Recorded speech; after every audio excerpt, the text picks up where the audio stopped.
आज मु जो रेसिपी आपण सहित सेयार करी आपण जेजेमा और आई कथा निश्चय मन पड़ो। चलते देखा आज वीडियो।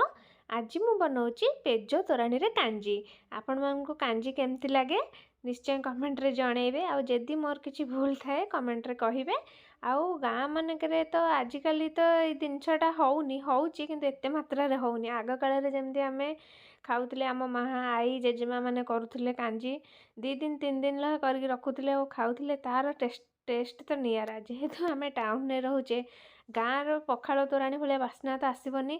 तथापि मु चेष्टा करिछि 2-3 दिन पेज आ तोराणी रखिकी भात रखिकी ताको भल भाव बनई। टिके जस्ट खटा आसापे मुझे तादेह आंबुल पकई देछि।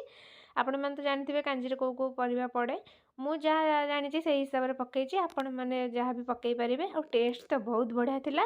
जदि वीडियोटी भल लगी था निश्चय लाइक शेयर सब्सक्राइब करेंगे। रोची बाय बाय जय जगन्नाथ।